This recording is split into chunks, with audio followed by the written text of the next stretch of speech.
Welcome to Who Knew. We are fans of the current series of Doctor Who, and here we discuss our likes, dislikes, and insights into the modern regeneration of the show. Subscribe, review, and listen to us on iTunes and Stitcher, or our YouTube channel, youtube.com/WhoKnewPodcast. All our episodes are on WhoKnewPodcast.com. You can leave comments there, or email us at WhoKnewPodcast@gmail.com. We also have an Instagram and Twitter account. Tweet at us at WhoKnewPodcast, and find us on Facebook. Hi, welcome to Day of the Doctor Part 2. If you haven't listened to our Day of the Doctor Part 1 episode, stop listening now, go download that episode so you can be caught up to where we are in what transpired in the Day of the Doctor 50th anniversary special. One good thing about this is that we had so many things to discuss and bring up that splitting it into 2 episodes wasn't such a bad idea. One thing I also enjoyed about this is that we remember where we were in 2013 when the 50th anniversary came out. I don't know if you can remember that far. It just seems like the past 2 years have been a blur, but these things are kind of milestones in the time of Doctor Who, and it was a great time to be a Doctor Who fan, a Whovian at this time. So I hope you can remember where you were, and you can share the enthusiasm we have over this Day of the Doctor special. So here we go into part 2 of Day of the Doctor, and we will bring you up to speed with where we are in the plot in a timey-wimey kind of way. All right, here we go. The Doctor and Clara are taken to London's National Gallery by Kate Stewart. There has been a disturbance in the Undergallery, housing great threats to England, which Queen Elizabeth I made the Doctor curator of. They are shown a 3D Time Lord painting of the last day of the Time War. The Doctor had stolen the moment, a weapon of mass destruction so complex that it had gained sentience, and taken it to a shed in a deserted part of Gallifrey. While trying to use the device to destroy all the Daleks and Gallifreyans, a woman shows up asking what he is doing. The Doctor comes to realize that this woman is the Moment, in a form chosen from his past or future. When she calls him Doctor, he tells her not to do that. He has lost the right to be called the Doctor. The Moment says he'll face consequences if he ends the war this way. Gallifrey will burn, but he will survive. She prophesizes that one terrible night he will count the number of Gallifreyan children that he has killed today. To show him what this will turn him into, she opens a time fissure to his future, and out pops an unexpected Fez. In England, 1562, the 10th Doctor enjoys a quiet picnic with Elizabeth I when his horse shapeshifts into a big rubbery Zygon. Soon there are 2 queens, each claiming to be the real Elizabeth. As they argue, a time fissure opens, startling the Doctor, and out pops an unexpected Fez.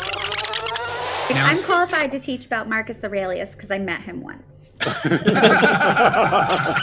Explain. I was like, yes, explain. Entering the Undergallery, the Doctor can't resist popping on a Fez, and Kate shows them more 3D paintings that have had their glass broken from the inside. The figures in the painting have disappeared. At that moment, a time fissure opens. Vaguely remembering this, he takes the Fez and flings it into the fissure. Crying Geronimo, he jumps into it himself. Back in Elizabeth in England, the 10th Doctor is picking up the Fez when the 11th Doctor pops out. To test whether they can return to London through the fissure, 11 tosses the Fez into the fissure, but Clara reports that nothing has come through on her side. Suddenly, a man jumps out of the fissure and asks if anyone has lost a Fez. Recognizing him as the Doctor during the Time War, they both react with surprise and apprehension. The War Doctor says he's looking for the Doctor and cannot believe that they are him. The 3 Doctors are arrested and taken to the tower, which 11 is very happy about. Clara and Kate can hear him, and Kate remarks that he's very clever, and they go to Kate's office, the Tower of London. In the cell, 11 picks up a nail and starts scratching on a stone column, and 10 wonders why they're all here. He says that the War Doctor knew they would be here, so who's doing all this? The Moment is visible to the War Doctor and signals to him not to reveal what is happening. The Witch of the Well. He means you. Why do I have to be the witch? Who's on first? Who's on first? Funny. I didn't even think about that. Yeah. In the present, Kate orders the cell to be searched for a group of numbers from around 1550. She and Clara go to the Black Archive, which is a section of the tower so secure that not even the TARDIS can get in. In the cell, a unit worker photographs the code that 11 carved into the column and sends it to Kate's phone. The code is for a vortex manipulator that can be used to find the Doctor, but Kate, it turns out, is a Zygon in disguise. Clara grabs the manipulator, enters the code, and zaps out of the archive. Heather. I'm literally just reading a phrase off Google. Let's switch. Heather, go ahead. Oh, look, I explain it. accidentally clicked it away. It's gone. Oh my gosh. You reversed the reverse of the polarity. As 11 scratches the code into the column, the War Doctor speculates that a sonic could disintegrate the wooden door, but he and 11 realize the calculations would take centuries. The Moment tells the War Doctor that this is all history for them. He asks them if they have ever counted the number of children on Gallifrey that day. 11 angrily says that he doesn't know. What would be the point? 10 immediately says 2.47 billion. Livid, 10 yells at 11 that he can't believe that all it takes is 400 years for him to forget. The Moment tells the War Doctor that this is what he becomes if he destroys Gallifrey. The man who regrets and the man who forgets. Then cryptically she says, it's the same screwdriver, same software, different case. Looking at the sonic, the War Doctor realizes that 400 years will be enough time for the sonic to make the calculations to disintegrate the door. He quickly scans the door. Catching on, 10 studies his sonic, calculations in progress. 11 checks his, and the calculations are complete. The Moment says, same software, different face. 11 remarks at how clever they are, and Clara bursts into the room. The door was unlocked. The Queen enters and explains that her dastardly plan. The Zygon's world burned in the Time War, and they need a new home. Using a crystal stasis cube, the Zygons are embedding themselves in Time Lord art, where they will wait until the Earth is more interesting. The Queen is revealed to be the real Elizabeth. She has 10's TARDIS, and he has a promise to keep. And just like that, they are married. 10 promises Elizabeth that he will be right back, and everyone enters the TARDIS. They try to head for the Black Archive. Okay, so yes, today's episode is the Day of the Doctor. Granddad Sanshu's Chinny. Hi, this is Eugene. Let's introduce ourselves. Hey, it's Heather. Hi, everyone. It's Kelsey. Hello, this is Auburn. Hello, this is Frank. Hi, this is Brian. And I'm Josh. The Doctor and Clara. Oh, go ahead. I was just going to say, we're going to edit and put Josh's first. Just kidding. Give me a whiff. The real Kate and crew confront their duplicates in the archive. Real Kate starts the auto-destruct sequence. The Doctor communicates from the TARDIS that this is a mistake and something that she will never be able to live with. Kate cuts off the transmission. Since the TARDIS can't land in the archive, the War Doctor gets an idea to use the crystal stasis cube. 11 calls McGillip back when he was at the National Archive, telling him to move the Gallifrey Falls painting to the Black Archive. In the archive, each time the duplicate Kate tries to stop the auto-destruct, the real Kate reactivates it. The Doctors break out of the painting and admonish the Kates. Then they wipe everyone's mind from knowing whether they are human or Zygon, allowing for the perfect negotiation process. Clara talks to the War Doctor, telling him that her doctor regrets the decision and would change it if he could. He tells Clara that it's time he grew up. He says that the moment has come and vanishes. I like that little quiet moment between Clara and the War Doctor. It's very nice. Yes. Yeah. A quiet time of characters talking. Usually it slows things down, but I welcomed it in this case because I think because we are getting to know who the War Doctor is. Well, this is the War Doctor's character moment on Apex. This is where he he's like, I've seen all that I can see. Really nice. And it's interesting, the War Doctor is the only Doctor who doesn't have a companion. Yeah. Because he's not the Doctor. It's like, and I mean that in like, he is so different from everybody else. I think in this episode, 10 and 11 are the War Doctor's companions. Yeah, That's a good point. That's that's a good one. So he is right when he goes and he meets them. He's like, oh, you're the companions. Mhm. They get younger all the time. But they're older than he is. Yeah. I like at the end of that, I'm sorry, going back to that particular interaction at the end, he's like, am I having a midlife crisis? Age doesn't equal maturity, okay? Oh, and before this, when they get into the TARDIS, it glitches because there's 3 doctors in the console room. And so we get the round things back. And he's like, what are they? I don't know. I have no idea. But they like him. And then when the 10th Doctor sees the new interior of the TARDIS of the 11th Doctor, he says, you've changed, or you've redecorated. I don't like it. Which again references, for me, in this modern Who, it's the 5th Doctor seeing the 9th Doctor's TARDIS with the 10th Doctor, saying you changed the wallpaper. I don't like it. From that Time Crash is what that was. Mhm. Another Stephen Moffat. Yeah. The Sorry, more what? we talk about this episode, the more I realize it's just them like trolling all the fanboys who Yeah. said all this crap on the internet, and it's like I feel like they've referenced things like that at least 14 times already in this episode.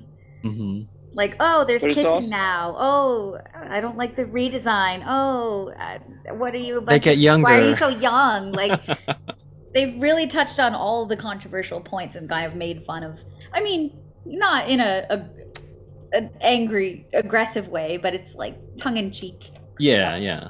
And they managed to do it, weaving it through a really good story, a really good plot. Whereas usually when there's an episode of any show that fanboys out, that the story falls flat. But the one thing about this episode that I really like but didn't like when I originally watched it is you didn't really know where it was going, so you didn't know it was good. At least I remember thinking that. Like I probably seen this a few times, not many, but and the more I watch it, the more I see how well it's crafted. But if you don't know where it's going, you flat out don't even know where it's going, so it seems like it's not going anywhere. And then when it wraps up, yes, it congeals nicely, but you can't really remember everything that happened to kind of like reflect upon it, because so much happened. So it's a weird episode in that regard. It's better than you think it is when you first. So I know my vote's going to be at the end. Okay, very good. I think that's why it wasn't insta love for me, but that's why I think I appreciate it so much more now. Yeah. Because I didn't like this episode. It's not that I didn't like it. I just didn't like it as much as it's likable when I first watched it. And the more I watch it, the more I like it. It's just that the B plot, there really isn't one, and then it drops out and you don't care. Yeah. Well, We get no resolution. And, well, we do eventually, and we wish we never did. You'll understand that in the future. But it's like all of us, we just leave them negotiating. yeah. And, But you know, when they you- make a when comment you- like, isn't that great? These people are actually negotiating. That's fantastic. Yeah. We're done now. I mean, we have to assume that it went well. So. Yes. Moving on.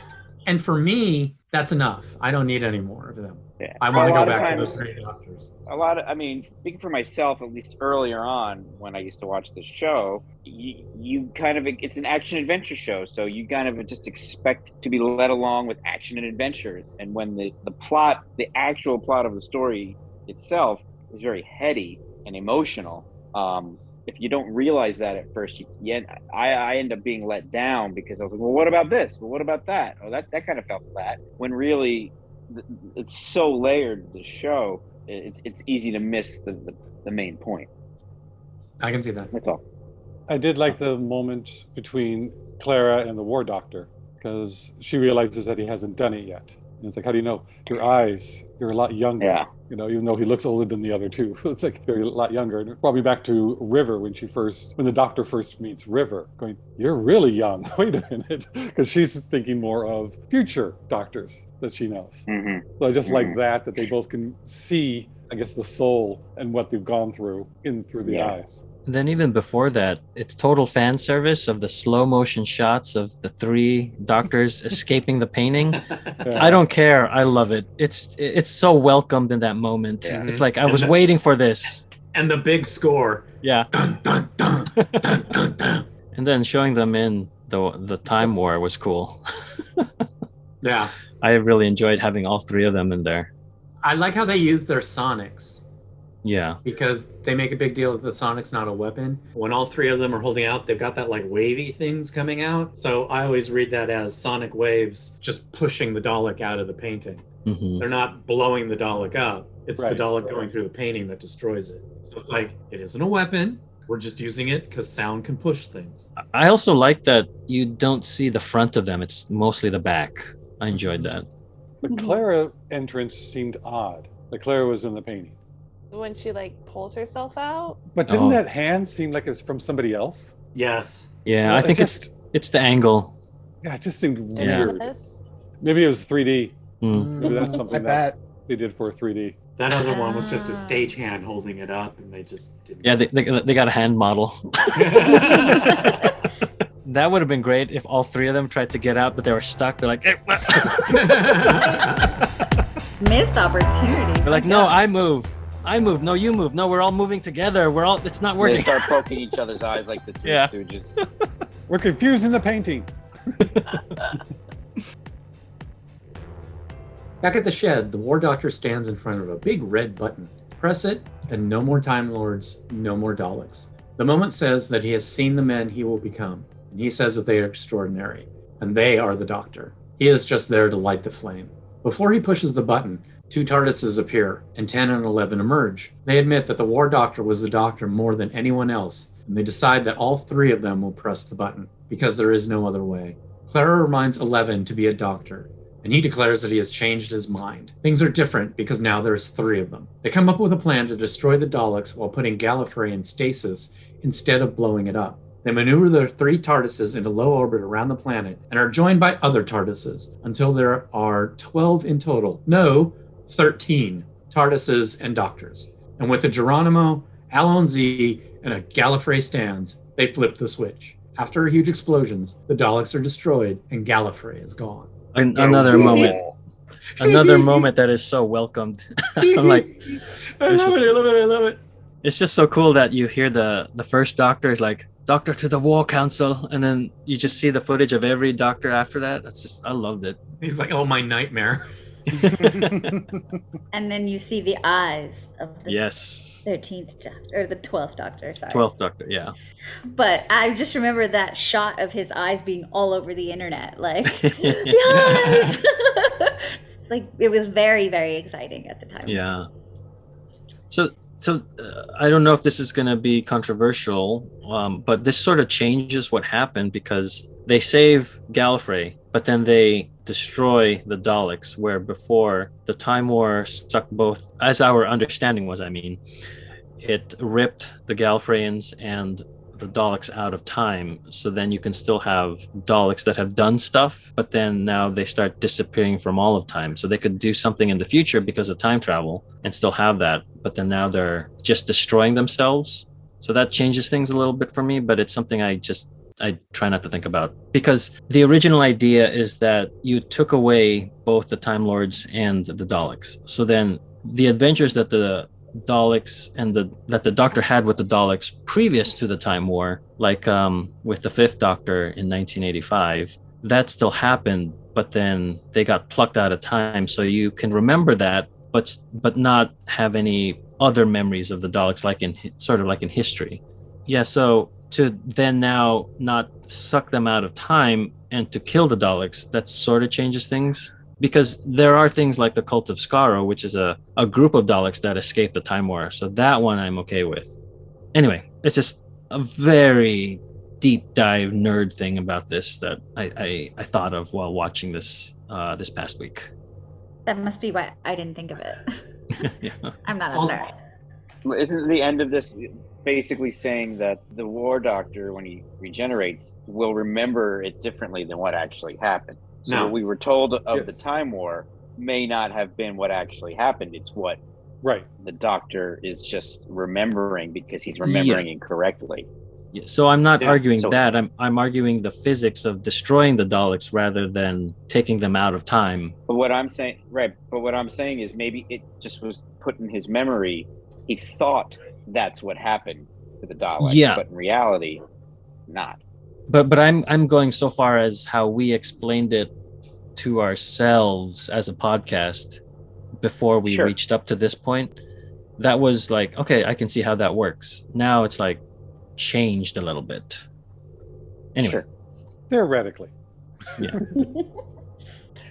I do like the emotions of, anytime you get somebody that wants to make a decision and then you have support come in from family or friends. In this case, it's himself, Yeah. and I think that's really moving to Mhm. because we have had 7 seasons of the Time War being this singular event that shaped our doctors. So now seeing them all, most of them come back together again to support this person that they chose to forget. That's just very moving. Mhm. The scene of the moment saying, the TARDIS sound, that wheezing. Yes, it's like that sound always brings hope. Well, I'd like to think it does. I think it brings hope to anybody who listens to it, and you just start hearing the wheezing, and it's like, oh man, the TARDIS is bringing hope. Oh, it's so well done. Mm-hmm. So 10 and 11 still remember a Time War? Or Mhm. still remember Mhm. None of what they did changed in their episodes. But I think 11 at the end of this will know that he'll know the truth, right? 11 does. He's at this point, he's remembering because that happened at this point. It's But his he got present. the other way before this moment. But the War War Doctor does. Doctor, right? The War Doctor and 10th won't remember trying to save Or 9. Until yeah, okay. or the Right. 9th, yeah. Or But the 9th, yeah. Yes, thank you, John. Yeah, they won't remember trying to save Gallifrey. Because I remember remember the one of war. the Possibly succeeding. Yes, they will. They will. They'll remember the war itself, but they will remember this conclusion. Yeah, I feel like that Right. wasn't. One of the big controversies about this episode when it came out is that it erases the motivation of the other doctors. So I feel like that message was not. It wasn't clear to everyone, or it was a little difficult to understand. Even I have trouble understanding it. I mean, Yeah, I get I still. it now. Well, they do talk about it in the. They next- do. I guess I'm just not that smart. Oh, you It's definitely very- are. You might have just missed it, but don't put yourself down that way. I know they say, oh, I'm not going to remember this. I couldn't really understand how, Yeah. the mechanics of it. The way I saw it was the part that they don't remember dealt with the moment. So up until about to push the button before the moment spoke as Rose persona, they'll remember that. And then at the end, he's back in the thing and he presses the button. But anything dealing with with the moment directly is taken away. Right. Could because- our clue have been like when the two doctors arrived in that shed? The 10th Doctor says, "This is time lock. This isn't possible. There's no way we can be here." And then someone's like, "Well, something or someone is letting us in." The moment is like creating this and making this possible to happen, but the side effect of that is that you won't remember because it was a time locked event. The War Doctor using the moment is a time locked event. Yeah. I also think it's cool that they give David Tennant that line because he was like such a stickler for that. Yeah. Right. His scenes, I really like Like, Clara in this scene. I thought, her just beginning to cry a bit, tear up, and 11 saying what? Because I never saw it being you doing this. It was another doctor, it was another variation of you. But I love that I never saw you doing it. Yeah. And that she's the one who said, we have the warrior, the hero, and you can be who you are, which is the doctor. And that reminded me of River at Demon's Run telling him, whole armies turn at your name. She followed you in the army because it's become warrior. The name of the doctor means warrior at that point. So he was becoming and still lingering as the War Doctor was in him and affecting him, and he was becoming that again. So I thought that was interesting that Clara didn't really see that. She wasn't part of it at that point, and she just sees him as the doctor. Mm-hmm. So I know that whole moment just really got me, and I thought that was really done well. And that's where he changed his mind. I can change my mind. I've had 400 years thinking about it. We can do something different. I did have one of my last moments of Tennant bias, though, with that. Because she says, the hero, the warrior, and the doctor. And then she's like, we have too many warriors. And then the old fool can be the hero. It's like, no. 10th Doctor, David Tennant, is no fool. And I know she's not saying that, but she's using what she called him as a characterization for anybody can be a hero. You're more than that. I get it. I totally get it. But there is a part of me that's like, hey now, Missy. you need to take a hard look at yourself. Exactly. Put your head down on your desk for a while and think about what you said. But it's literally just my 10th Doctor bias popping up going, you don't get to say that. Don't say he's a fool. She doesn't say he's a fool, but don't insinuate that he's foolish, kind of a thing. Well, back to what you were saying about those lines, I can't help but think of the 12th Doctor now, because the 10th Doctor goes, never cruel or cowardly. Then the War Doctor says, never give up, never give in. And I was expecting like always be kind type of thing, because that's what right. He says as the 12th Doctor. Sorry, Eugene, right as you said that at the end, was like, and then 11 says to infinity and beyond. Or what is it? Never give up, never surrender. Galaxy Quest. Galaxy Quest. I'm kind of really excited to do the 12th Doctor. I kind of am too, because I don't watch them. I know, I haven't really seen them other than when they came out. Yeah. So like, it's going to be a nice social experiment. Yeah.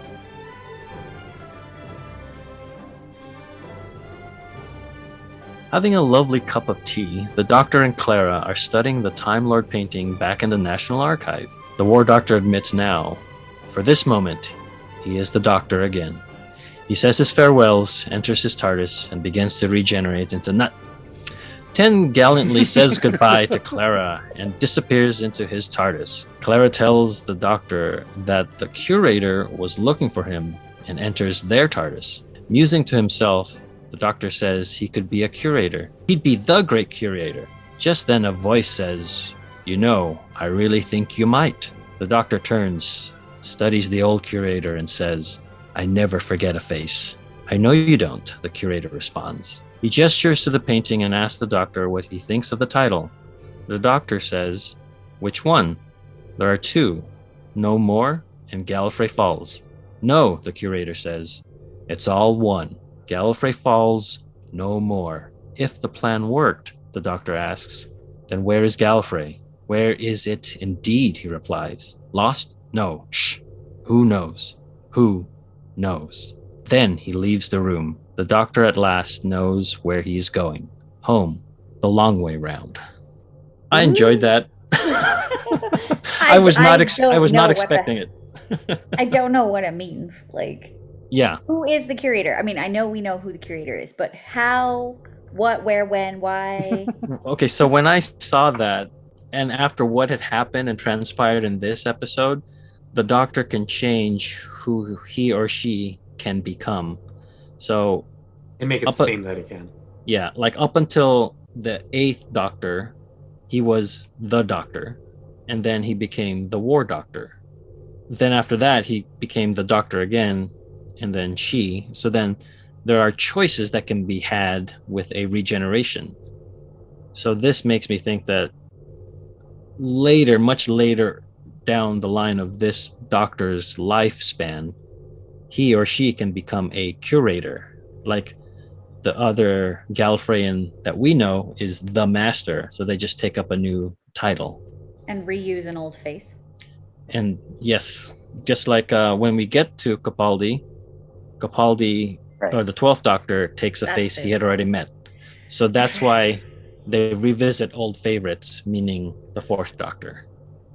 Anyway. Okay. Would he have to go? I still see him as the Doctor. It's just he has a job where he's the curator. That's what Eugene's saying.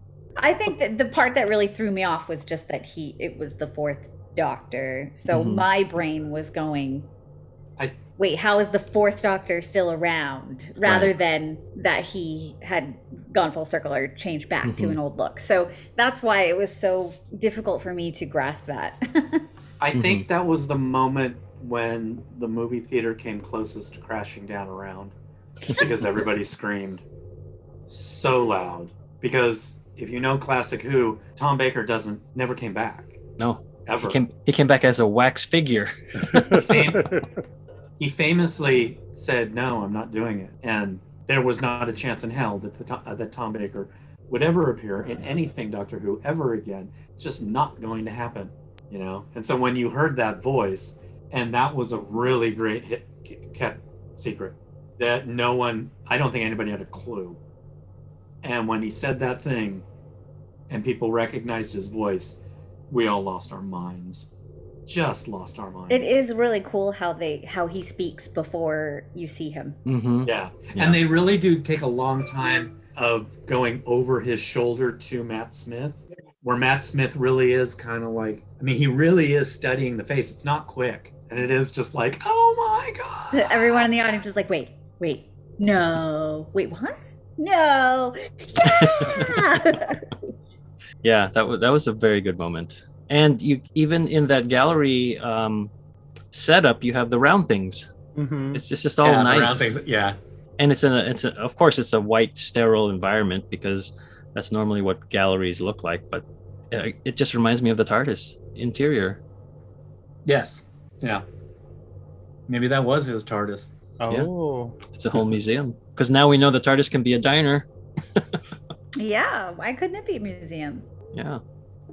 Because we know that he could never be the curator in one place forever. Come on. No, not at all. Well, he was the one acquiring all those Gallifreyan paintings. Yeah, yeah. And he was setting everything up so this moment could actually happen. Yeah. Oh God, there's so many layers of Doctor. When earlier, when the Queen and him were first running from the Zygon, I don't know if it was at the picnic or as they were running, but she appointed him the curator. She said, "You'll be the curator of my undergallery." That's right. I don't remember that. Yeah, I caught it the second time. Yeah. I remember that line, but like the neurons didn't connect Right. just now. So thank you. And see, that's why it makes me think that this Gallifreyan Time Lord that we know as the Doctor can then change his title or her title. See, that was the point that I was making is I don't think he's changed his title. Personally.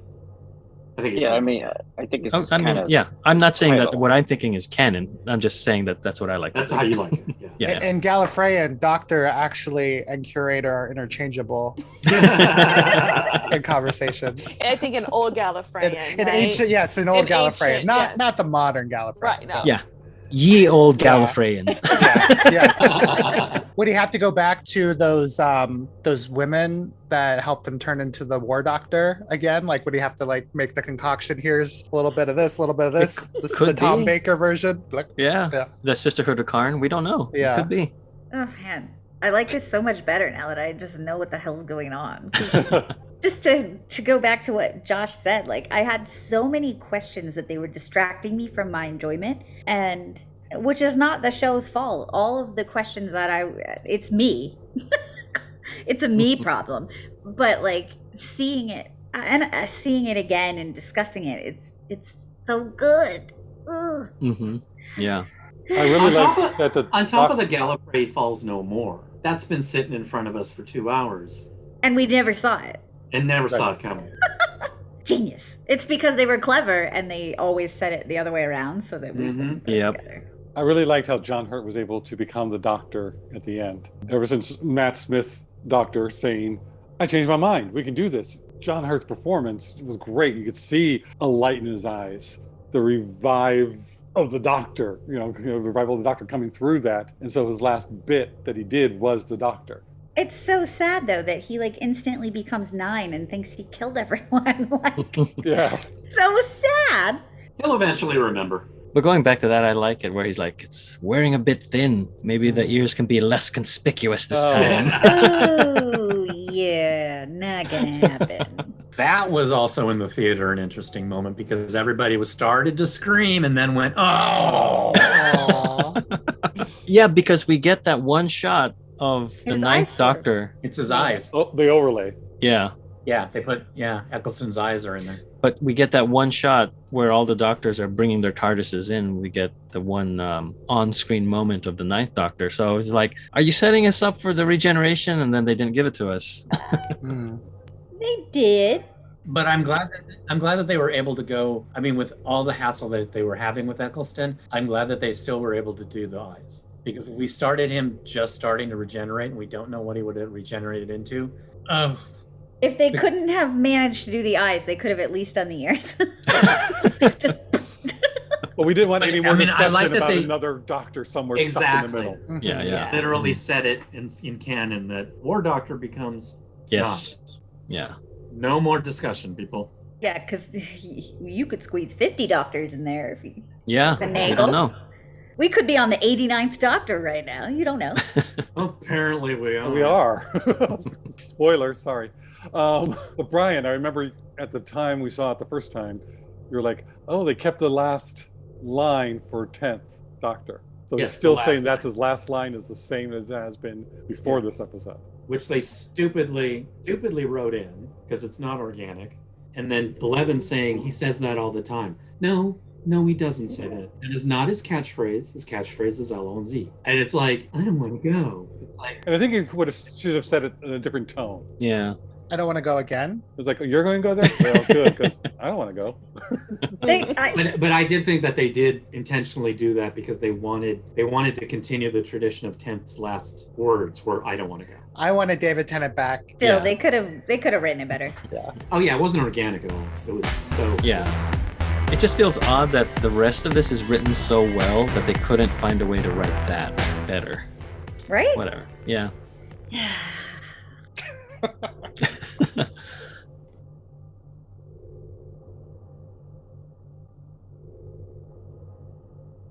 As we mentioned, there are 2 shorts attached to this special, The Day of the Doctor. They are Night of the Doctor, with the 8th Doctor regenerating into a young War Doctor, and The Last Day, which ties in with the sky trenches as they are breached by the Daleks, which we kind of pick up into this episode where that same Time Lord Gallifreyan soldier is training a new recruit, and he then meets the War Doctor, gives him the rifle, and he writes no more. We will do those in a separate episode, so look out for that one.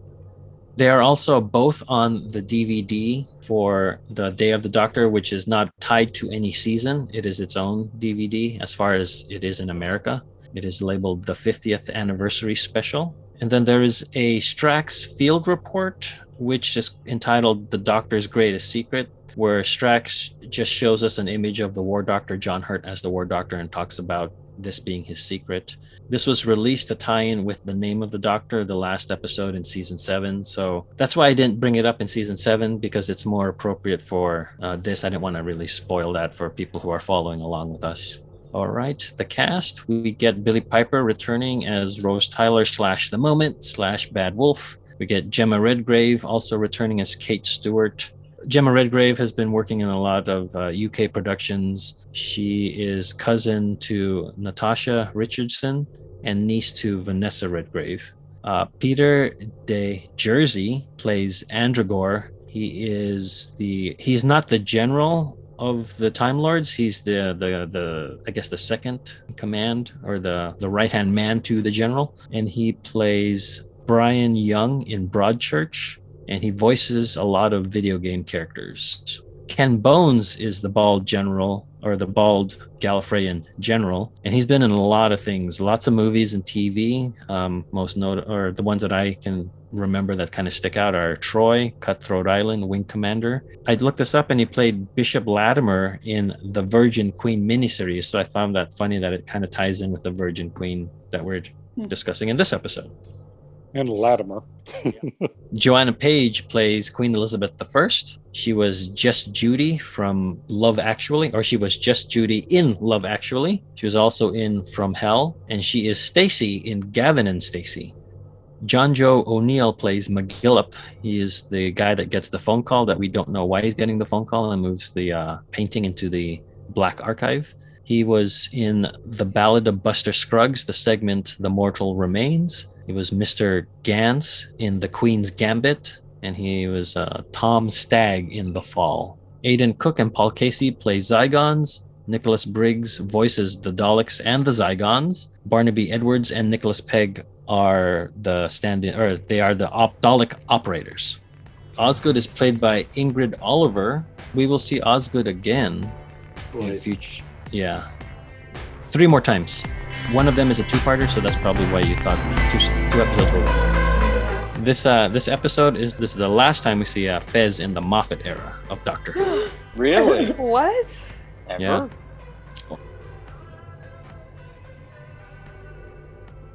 Are we ready to categorize this episode? Wow. We're there. So the Day of the Doctor. Who is this episode good for? Or more specifically, this episode is good for who? A new viewer, a casual viewer, a fan of the show, or a diehard? I say fan.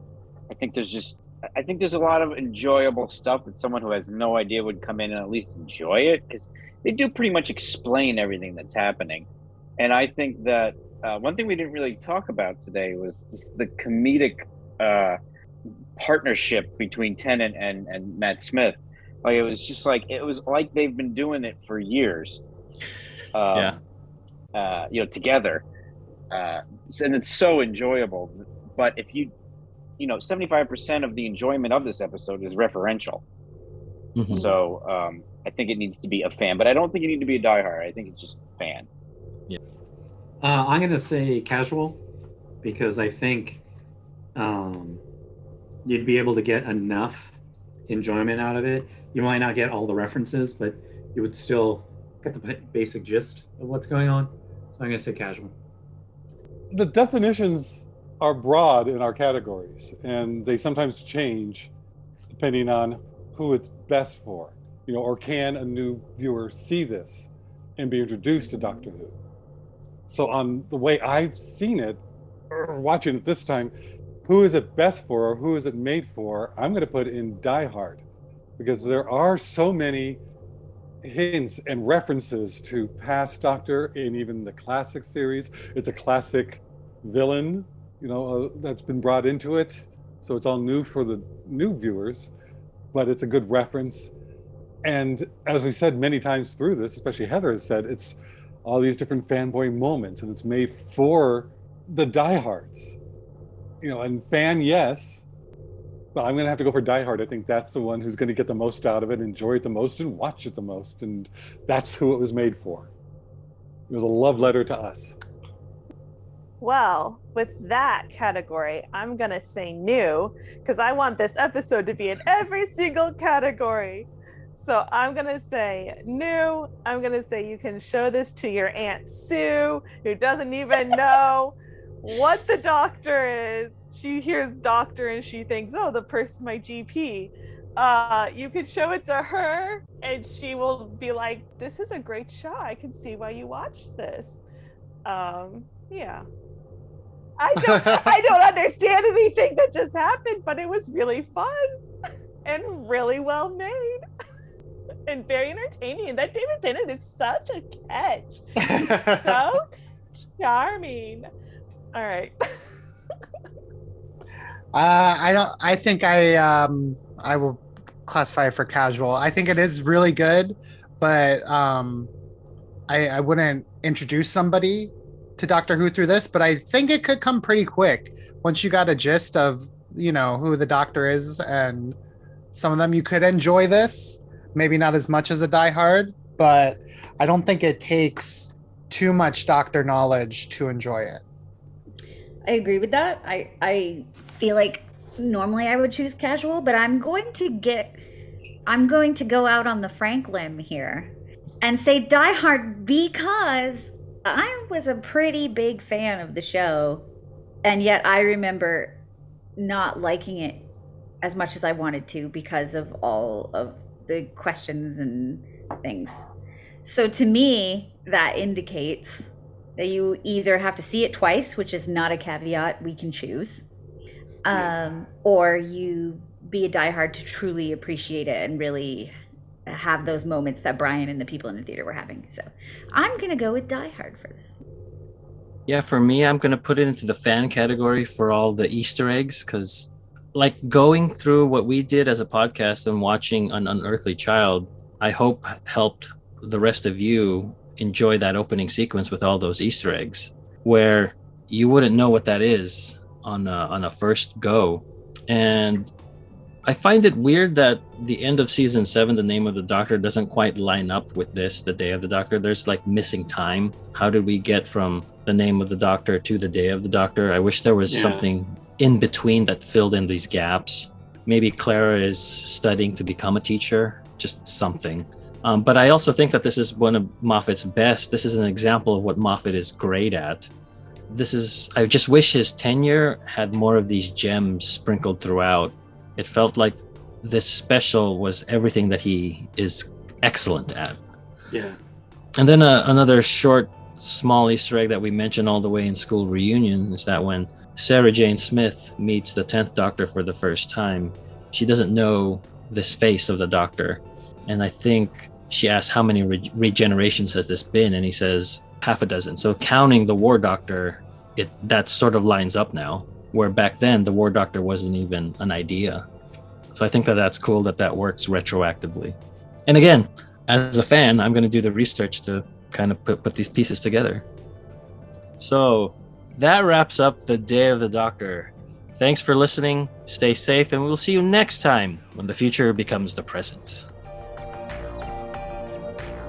You've just listened to an episode of Who Knew? Our wonderful theme music is by Michael Grady. Find him on Facebook at The Universe Explodes. All our episodes are engineered by Auburn. You can find him at auburnbinkley.com. You can also find this show in several places. Follow us on Twitter at Who Knew Podcast. Subscribe, review, and listen to us on iTunes and Stitcher. Or our YouTube channel, youtube.com/whoknewpodcast. All our episodes are on whoknewpodcast.com. Visit our Facebook page.